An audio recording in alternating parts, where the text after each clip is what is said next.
经过了三旗之战、4月3日之战、金之战3场决定性的战役之后呢，室町幕府开国之君足利高氏于1333年4月16日进入京都。六波罗探题战败之后，5月9日，北条时重在内的京都高官432人自尽，标志着镰仓幕府终于失去了对公家的控制。同年5月21日，另一个方向，德川家康的祖先新田义贞将源氏的祖传宝刀黄金太刀扔进海中，祈求龙神为新田军开路。而后镰仓海岸迅速退潮，出现了3公里宽的道路，新田军士气大振，攻入了镰仓北大门。5月22日，北条高时在东胜寺中带领镰仓幕府核心行政官员283人自尽。由元代朝建立，北条一时稳定体制的镰仓幕府政权至此终结。今天我们接着聊接下来的事情，室町幕府的建立和南北朝。这里是巫女花散里，记得先点赞订阅哦。镰仓幕府灭亡后的天皇亲政和发布建武德政令却没有带来和平。先是1335年7月23日，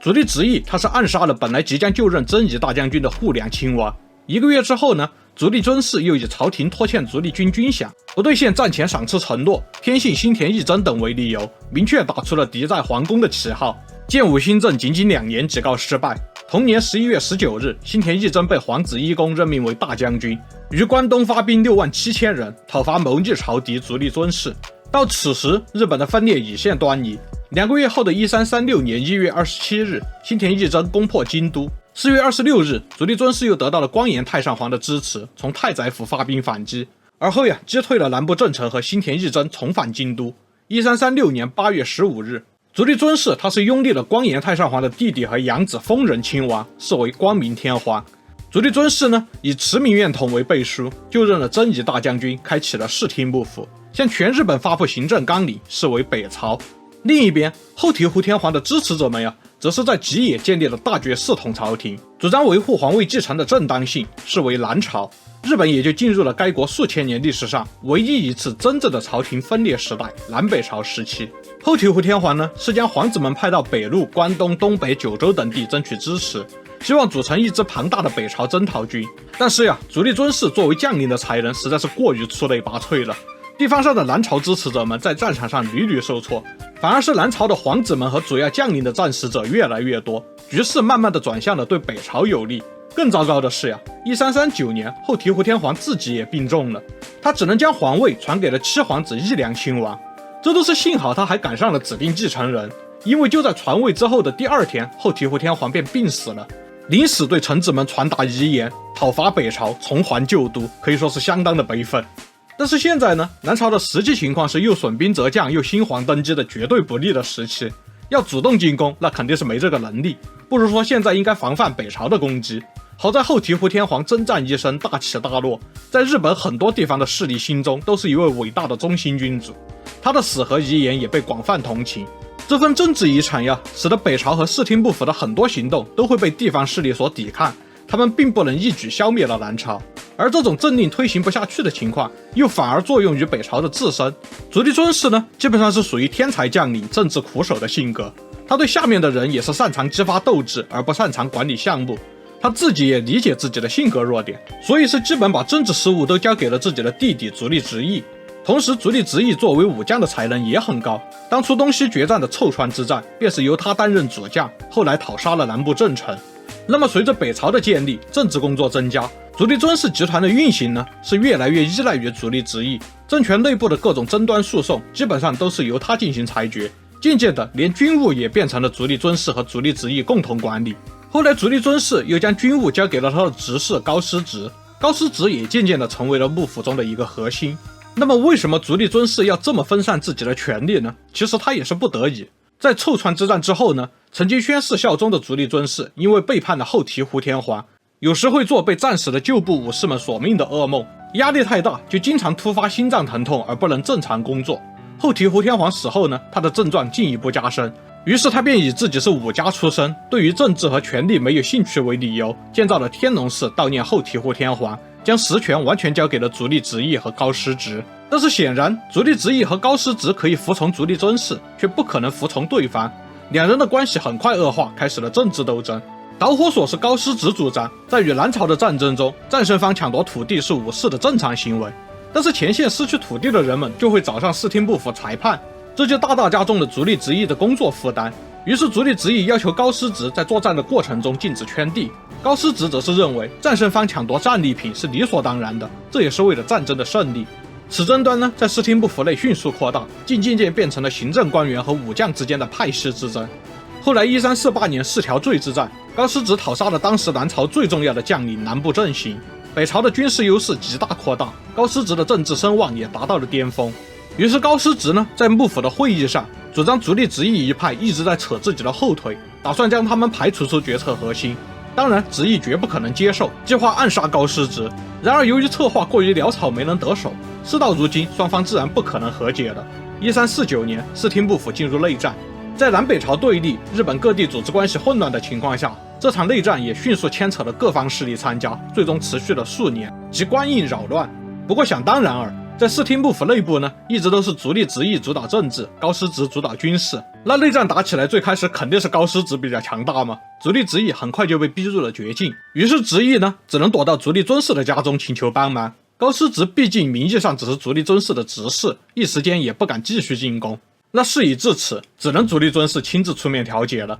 最终尊氏结合了双方的意见，建议以2个条件达成和解。其一是足利执意的2名心腹会被流放，其二是足利执意下野，室町幕府的内政首脑改由尊氏的3子足利义权接任。高师直已经在战争上取得了优势，因此提出了完全对他有利的调解建议。看来足利尊氏这时在2人之间确实是中立的，双方同意调解意见之后，足利执意出家。本以为此事就以高师直主导室町幕府为结果尘埃落定，然而1350年，足利执意偷偷地逃出了京都，他的目的竟然是奈良吉野，也就是南朝。足利执意声称为了向高师直复仇而来投靠南朝，举世皆惊。当然南朝这边是考虑足利家已经2次背叛了后醍醐天皇，怀疑这是苦肉计，一开始并不打算用他。但是足利执意的能力有目共睹，南朝内部进行了长时间的讨论，最后得出结论，事到如今呢，如果没有人能够抵挡高师直的话，南朝是没有机会复兴的。这个角色足利执意再合适不过了，于是他在南朝得到了重用。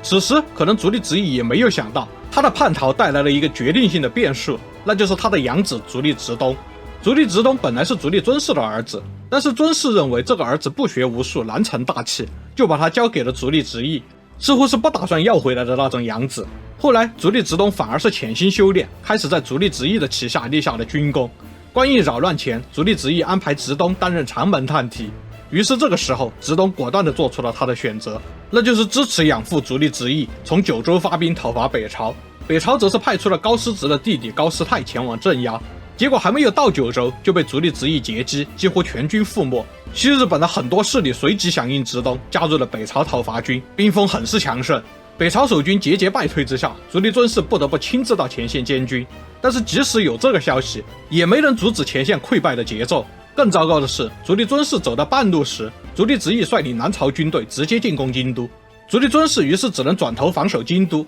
然而这种慌乱的指挥导致军心大乱，最后和执意军开战时是一触即溃，足利尊氏败逃。那看到这种情况，室町幕府军中很多足利执意的老部下们都纷纷投降了南朝。1351年2月，足利尊氏和足利执意在濑户内海北岸开战，足利尊氏的军队再次一触即溃，于是不得不求和。双方以高师直出家、高师泰下野为条件停战，而后高师直、高师泰兄弟在返回京都的道路上被足利执意安排的刺客杀死，并将高氏一族灭族。之后呢，足利执意返回了京都，担任足利义权的辅佐官。室町幕府内部的形势变成了，除了高氏一族被灭族之外，其他的看起来和后醍醐天皇驾崩时一模一样，但是这显然是不可能的。在官印扰乱中，太多的武士支持了足利执意，他们本来都想着推翻了足利尊氏之后，足利执意会把这些土地拿出来分封。然而现在足利尊氏依然是室町幕府的老大，他们不仅不能拿到战功对应的封赏，反而还要担心尊氏的清算，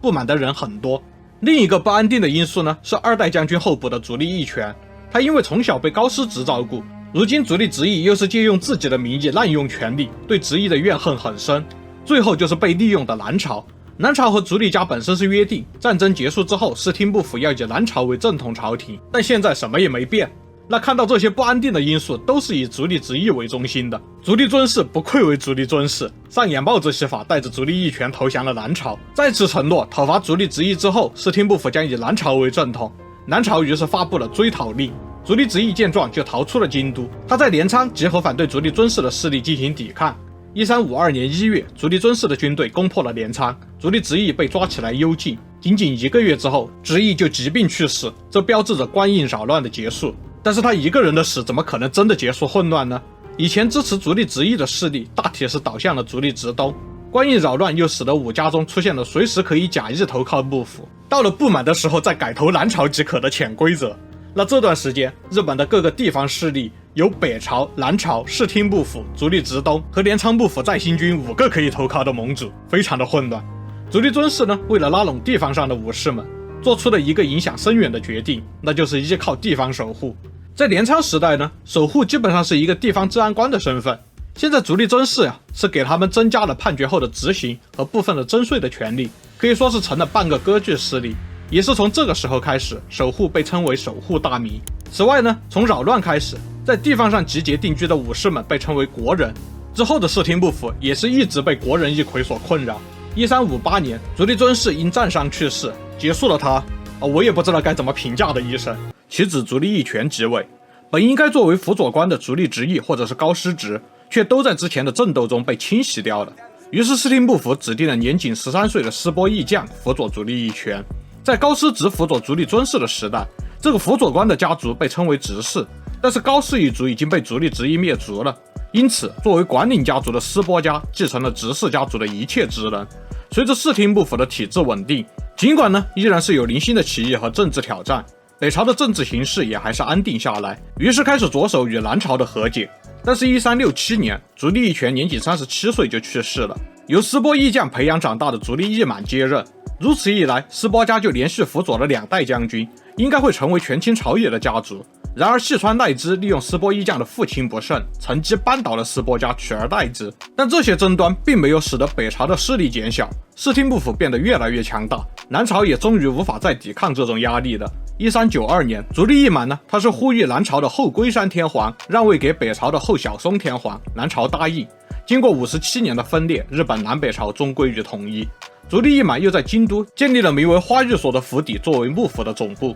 历史上呢便用花御所所在地室町称足利幕府为室町幕府，这个时代也就成了室町时代。现在南北朝是统一了，室町幕府成了唯一合法的全国性政府，但是之前足利尊氏的骚操作又带来了新的分裂问题，那就是各地强大的守护大名们，特别是被足利尊氏允许收走当地1半税金的晋江、美浓和尾张3国的守护们，实力发展得非常迅速。本来室町幕府是规定这种征税的特权需要每年由幕府主动续一次，但是后来大家都是默认，只要幕府没有主动取消，那就是永续的。再后来呢，守护大名们便不再是征收1半的税金了，而是直接占有1半的土地。再后来地方上的庄园领主们也索性直接把土地的经营全部托付给守护大名们，守护再按照他的庄园规模从税金中分一部分作为庄园主人的收入，称为守护卿。至此呢，守护就已经实际成为了割据势力，被称为守护大名。也就是说，室町幕府刚建立的第1代，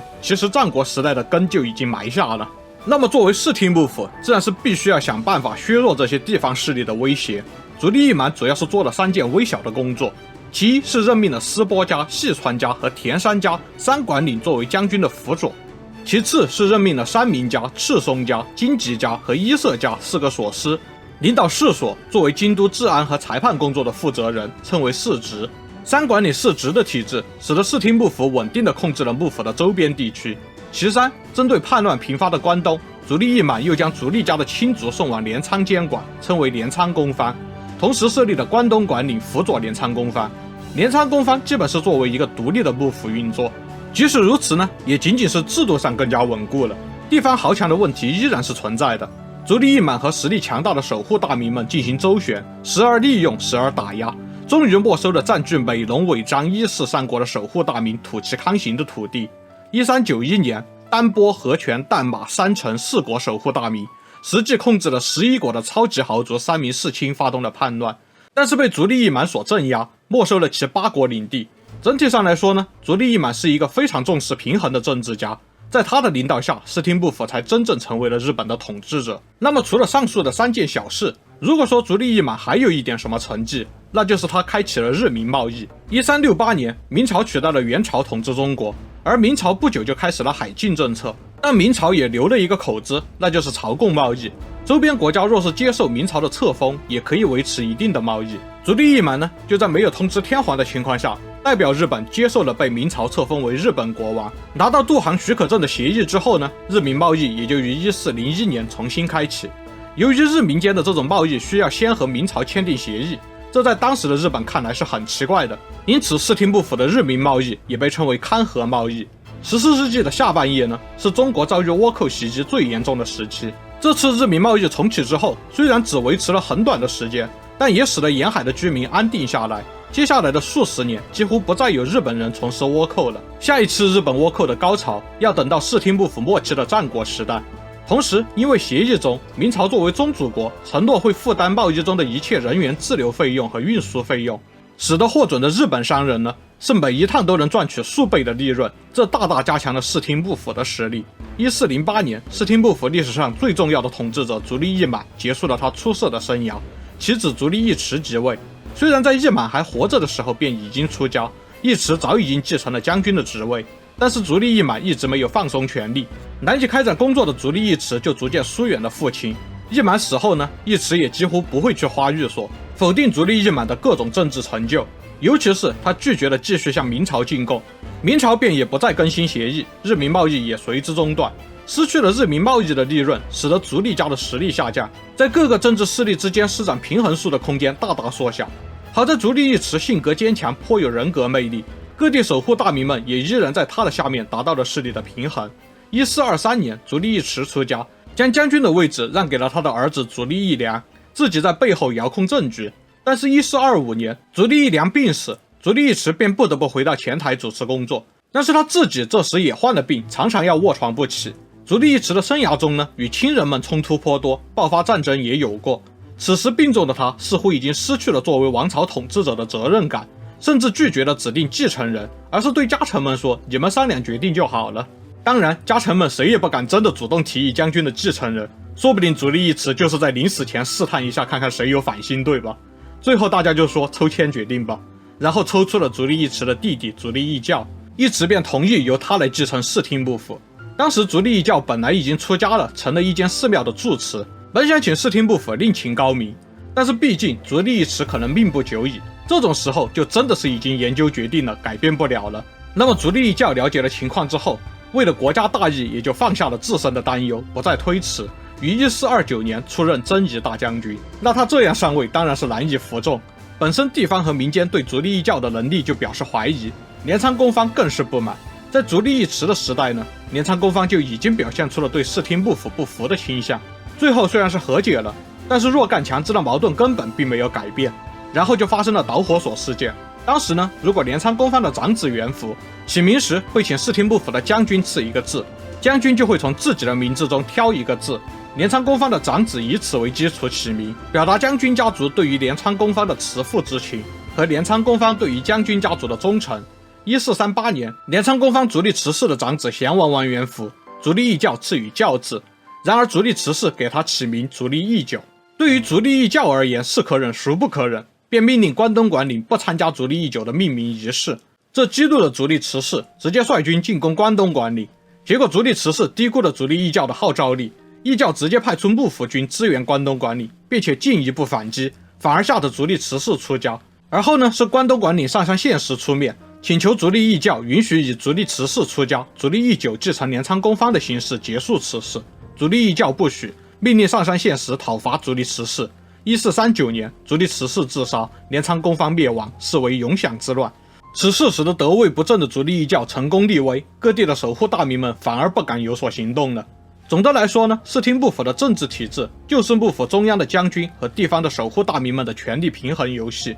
因此将军他必须维持强权独裁者的形象，只要退一步就很可能多米诺骨牌倒塌。足利义教如此强硬也是必须的。但是后来呢，足利义教似乎是因为永享之乱形成了路径依赖，只要臣子或者是地方大名稍有不慎，他就会认为是在挑战自己的权威，然后以武力逼迫对方就范。他也不信任体制上本应该作为自己人的管理们，几乎不听他们的意见。不管是守护大名、首都市民，甚至是神社、寺庙和公家的人，只要没有执行足利义教的命令，就会被镇压或者是处刑。因此这段时间也常常被称为室町幕府的恐怖政治时期。既然公家和臣民都被他视为威胁，那么对他而言，统治合法性的来源就肯定既不能选天皇和朝廷的认定，也不能选人格魅力或者是臣民支持，那么他只能转向寻求捍卫传统这一道统，以及友邦承认这一法统了。在足利义教的时代呢，这些方向都有长足的发展。之前在战乱中衰落的日本各种仪式都大大复兴，幕府军也得以重新编制，幕府也帮助天皇家族解决了懊恼的皇位继承问题。此外呢，足利义教又无视天皇，接受了明朝的册封，重开日明贸易。其实他做这些事情还有一个原因，是因为他想要模仿他的父亲足利义满。他在刚成为将军时就感到自己作为僧侣并没有政治的经验，因此依靠管理们。然而后来他决定不再信任周围的人，直接模仿足利义满的做法。本来呢，大家都以为他是个政治妥协之下的弱主，然而他镇压了带头挑事的最强大的对手镰仓公方之后，统治力是迅速变强。但因为他得位不正，根基不足，再加上上位之后迅速遭到了挑战，这就使得他不信任包括臣子地方的大名天皇公家首都市民在内的所有人，反而极力的试图以残酷统治的方式来恢复2代前的足利义满时期的繁荣。那么为了配合他的丰功伟业，国民们都在承受着巨大的负担，而他的反对者们，无论是家臣官员、大名公家还是宗教人士，都很容易受到重罚。这段时期被称为室町幕府的恐怖政治时期。他这样的恐怖统治，那自然是迅速的失去了家臣们的信任，民间也为他起了浑名万人之恶。那时候已经发展到了朝廷的官员们都会私下议论下一个被足利义教处决的人会是谁。而当时最常被拿出来讨论的便是赤松右满。于是1441年，赤松右满邀请足利义教到家中做客。那么在足利义教被圆月表演吸引的时候，赤松右满突然袭击暗杀了他，史称加急之变。足利义教的死带来了更糟糕的结果，由于他过于集中权力，以至于室町幕府将军这个职位的权威已经和他自己的强权深度绑定。于是呢，足利义教被家臣暗杀，并且他的死被社会各界所庆祝。这件事直接给足利家的统治合法性造成了毁灭性的打击。甚至当室町幕府想要组织征讨弑君义贼赤松右满的讨伐军时，竟然鲜有响应，以至于动员失败。好在实力最强大的守护大名之一的三名持丰出面支持幕府军，这才花了2个半月镇压了赤松氏。而对室町幕府而言呢，唯一值得安慰的是，足利义教他至少还有长子足利义胜，虽然年仅9岁吧，但也顺理成章的于1442年继承了室町幕府第7代将军，至少继承问题不会引发混乱了。从公家和幕府官员们的日记中可以看出，足利义胜是一位勤于学习、记忆力超群，并且继承了足利义教的强势性格的少年。京都各界都期望他能带来中兴，但是即位后仅仅不到1年，1443年，少年将军足利义胜竟然因为严重的腹泻腹痛直接病死了，而且他到死都未满10岁，当然还没有儿子，将军的地位由他8岁的弟弟足利义政继承。2代将军都无法亲自执政，再加上辅佐少年将军亲政的流程被打断，管理们的政治势力于是迅速扩大，国政的实际执行基本是落入了田山持国和细川胜元2人的手中。1449年，足利义政元服，迎娶了足利义教侧室的孙女日野富子为正室。这位可是不得了的大人物，和北条政子、殿殿茶茶并称为日本历史的3大恶女。2人结婚后呢，很长一段时间都没能生下继承人。从足利义教开始，连续在将军继承上出问题的室町幕府自然是不能再怠慢了。足利义政于是收养了自己的弟弟足利义氏作为储君，然后毫无意外的就发生了意外。公元1465年，足利义政和日野富子结婚16年后，生下了长子足利义善。年幼的亲生子和培养多年根基深厚的养子，室町幕府就这样体验到了100年后丰臣集团同款的烦恼。而且足利义政呢，他成年亲政之后反而有了沉迷的兴趣，他天天泡在庭园里思考新的园林设计方案，对当时已经开始出问题的平民起义和幕府财政困难的问题都交给大名们自己去处理。那他都这样了，对更棘手的继承人问题肯定也是拿不定主意，也打算交给家臣们决定。1467年，将军继承和大名权力扩大2个重大问题，终于酿成了日本历史上最有名的动乱之一——应仁之乱。首先我要说明的是，关于应仁之乱的绝大部分记录现在的争议都很大，并没有严格意义上的通说。而且因为应仁之乱持续了长达11年，期间京都发生了无数次大火灾，也几乎没有可靠的一手史料被保留下来，因此下面的内容仅供参考，随时有可能被推翻。一般认为呢，动乱的起点是日野父子为了让自己的儿子成为将军，给足利义政吹枕边风，要他背叛足利义氏。但是支撑此说的史料跟江湖传言也差不了多少的。其实除此之外，日野父子也没有做什么大事的。日野氏的特殊地位也是足利义政的意思，但是就这一件事，就让他成了与北条政子和殿殿茶茶齐名的恶女，可见应仁之乱有多严重。当然，严肃地说，引爆应仁之乱的矛盾主要有4个。其一是上面的将军在亲子和养子之间不能指定继承人，其二是当时几乎是幕府2号人物的管领田山持国，他也有同款的烦恼，不能在能力比较强的养子田山持父和能力不足的亲生子田山义舅之间决定继承人。其三是另一个超级豪强斯波氏，将军家和田山氏都对继承问题这么热情，那斯波氏感觉我一点表示都没有，那也不好啊。那么斯波家的继承人斯波义敏就因为和斯波家的一些核心家臣们激烈冲突，而被管理斯波义建给废了，另立养子斯波义廉为继承人。那将军和3管领4个室町幕府的核心人物中有3个都在乱搞了，那最后一位自然也不能闲着了。此时管领西川政元和最强大的地方大名三名宗权严重不和，已经开始准备战争了。2人就变成插手了上面3家的继承权之争，最终形成了3名宗权支持田山义舅、斯波义廉、足利义尚和日野父子，西川胜元支持田山持父的儿子田山正长、斯波义敏和足利义氏的局面。日后称3名宗权的势力为西军，而细川胜元的势力为东军，两军对立的名义是支持各自阵营的将军继承人。那么3管领世侄们重新组队，互相对立，甚至将军也加入进去了，室町幕府的体制进入了大混乱。其实说白了，就是几个核心大家族的继承权问题引发的骚乱，听起来只是帝王家定期会发生的事情而已。但是为什么到了室町幕府这里，就能引发间接导致政权灭亡的应仁之乱呢？他们难道没有处理这种常见争端的经验吗？答案是确实没有。其实在镰仓时代呢，武家的继承采用的是分割继承法，也就是儿子们分别继承一部分的家产，然后自己去发展。然后南北朝开始，嫡长子继承制成为了主流，除了继承人之外，其他的儿子直接降格为家臣。也就是说，日本的武家们确实还没有习惯嫡长子继承制之下的继承权之争。而室町时代呢，又是相互倾轧的时代，作为武家常常要把家督传给更有能力的儿子才能生存下来，所以小儿子们对嫡长子一般都是抱有敌意，打败他就证明了自己更有资格继承家业。于是呢，就变成了只要前任家督还没有把话说死，那谁都有可能成为继承人，然后就有了这些应仁之乱的导火索。这些年来呢，其实从中央到3管领世直到地方的守护大名们，其实继承权战争非常的频繁。应仁之乱呢，只是同时涉及了室町幕府权力核心的3个家族的更大规模的爆发。话题回到双方的斗争，室町幕府的政治场上呢，发生了激烈的冲突，官职交替迅速，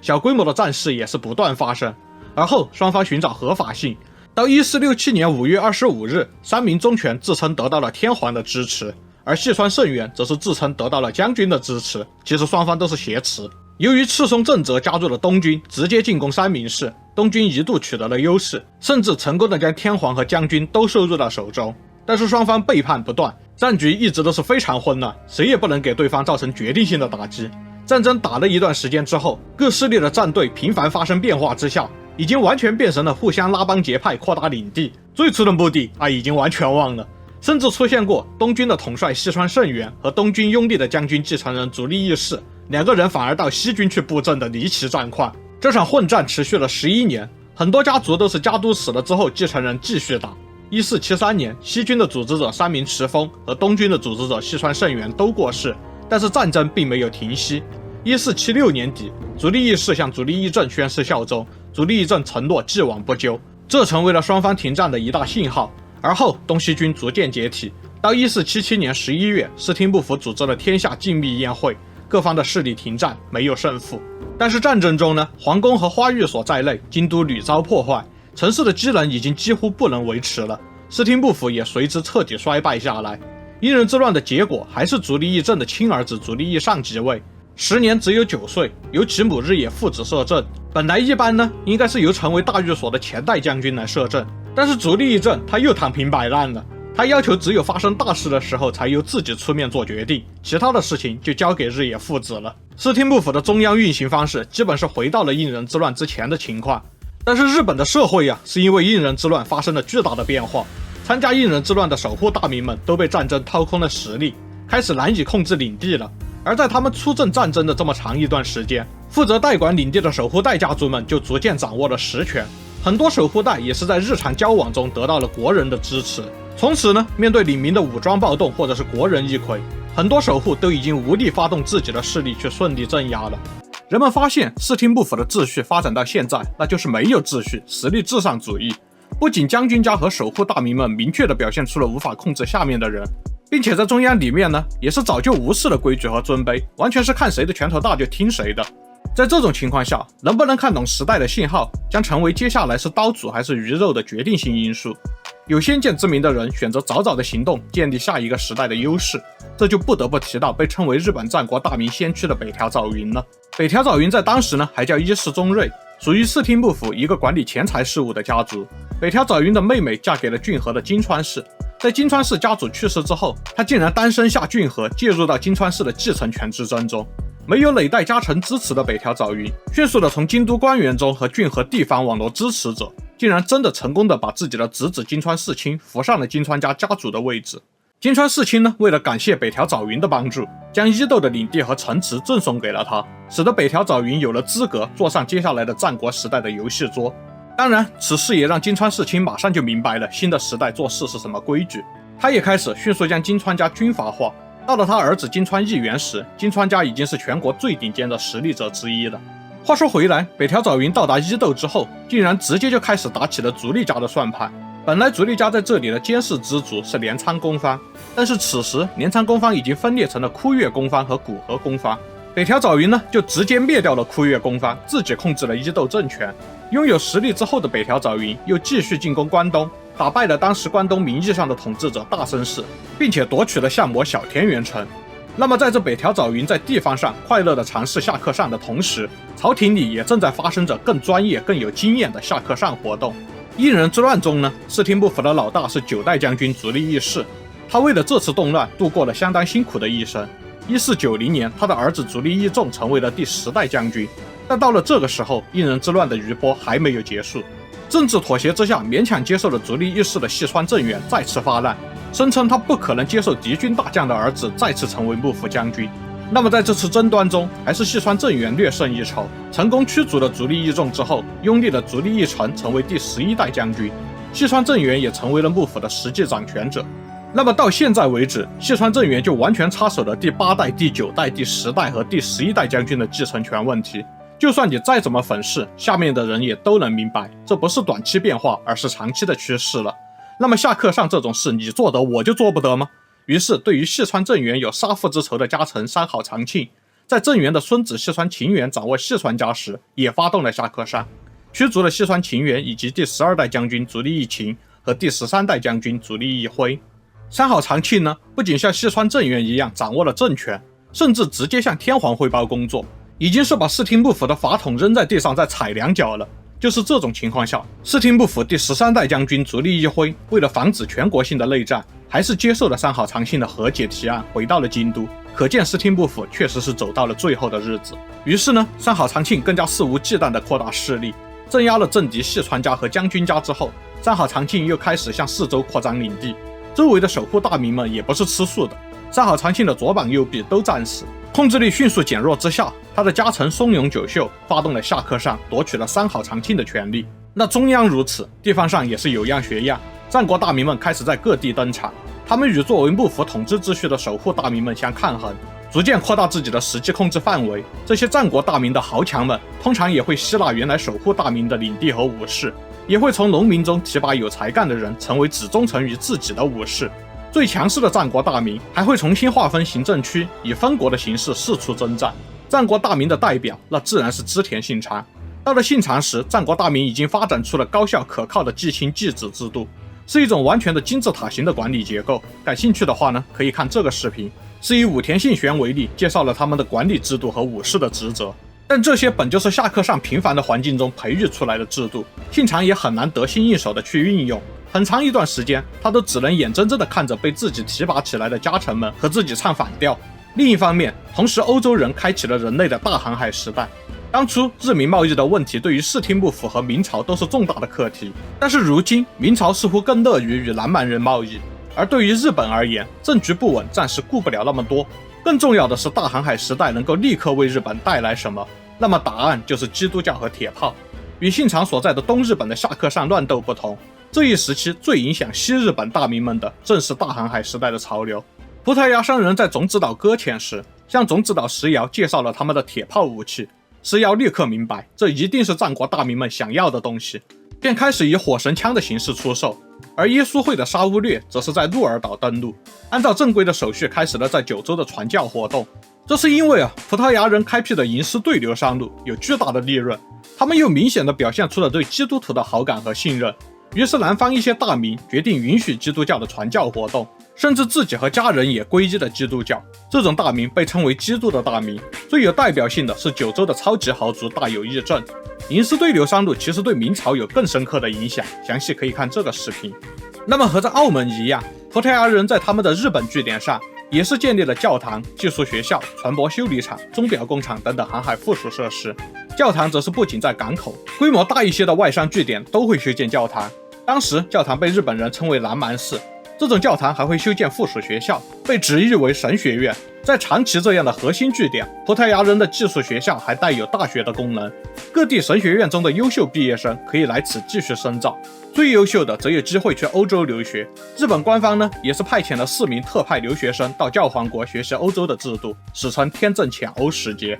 目光回到东日本，金川世卿的儿子金川义元继承了军阀化的金川家，同时也表现出了极强的个人能力。他成功地控制住了整个骏河国和远江国，又在西山河的控制权争夺上大败了织田信秀，以此威势劝降了宿敌武田信玄，转而与自己结盟，调解了北条家、上杉家、武田家的关系，俨然已经成为了东日本真正的话事人。1554年，金川义元开始在各种场合强调自己上京勤王的愿望，着力向西扩张。他的对手是宿敌织田信秀的儿子织田信长。数年来，织田信长的表现比他的父亲差了很多。织田军不仅已经完全无力继续与金川军在西山河争夺，甚至在大本营尾张都有数万担领地投诚了金川义元。1560年，金川义元似乎决定给织田家彻底的打击，倾全国之力率领超过2万大军进攻尾张国。金川军的主力部队都还在行军的过程中，2天之内，金川军先锋的4000人便已经彻底摧毁了织田军的防线。然而，金川军主力到达统辖间休整那天的中午，突然下起了大雨。织田信长率领2000人秘密出击，沿着只能单列通过的山间小道绕道奇袭金川义元的本阵。由于金川军过于分散，此时本阵的士兵人数约为5000人，步兵为主，与织田信长的2000人精锐部队战斗力上其实相差无几。最终是织田军取胜，金川义元战败身死。这是震惊日本全国的大新闻。织田信长迅速地将恐惧植入了所有战国大名的心中，走上了统一日本的第一步。之后呢，织田信长迅速转头，继续攻略美浓国，利用妻子隆基的影响力和美浓国新主不受信任的机会，策反了美浓国的豪族们，很快完成了吞并活动。之后，他便将自己的大本营迁往了美浓岐阜城。也是在这一时期，织田信长提出了天下不武的口号，虽说是在表达复兴室町幕府，但是其完成统一的野心已经很明显了。为了提高自己的权威性，信长也打出了支持足利义昭就任将军稳定政局的旗帜。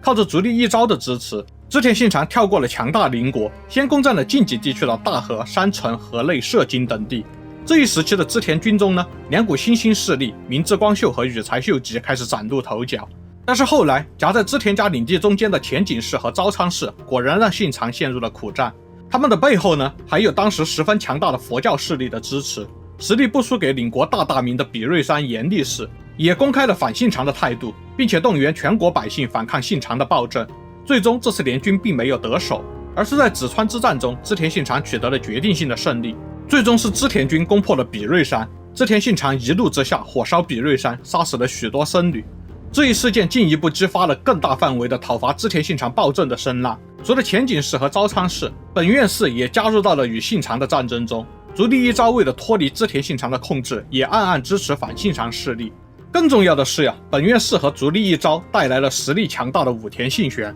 形成了对织田军大本营的东西包围之势。1572年12月，织田信长和他的盟友德川家康组成联军，于三方原抵抗武田军的进攻，知得联军惨败，德川家康仅以生免逃回滨松城。武田信玄乘胜追击，到1573年2月，几乎取代了德川家康控制了整个山河国。织田信长的核心领地尾张国已经近在咫尺。然而1573年4月，武田信玄疾病去世，信长包围网的士气遭到了巨大打击。织田信长于是乘着这次机会，重新控制了京都之后，驱逐了他自己扶植起来的室町幕府第15代将军足利义昭，转而直接与天皇和公家交涉，不再拥立新的将军。很多学者认为，此事件就标志着室町幕府的灭亡。当然，我们的故事还会继续，只是篇幅有限，安土桃山时代的故事就留到下一期吧。都看到这儿了，别忘了点赞订阅啊！我们下期再见。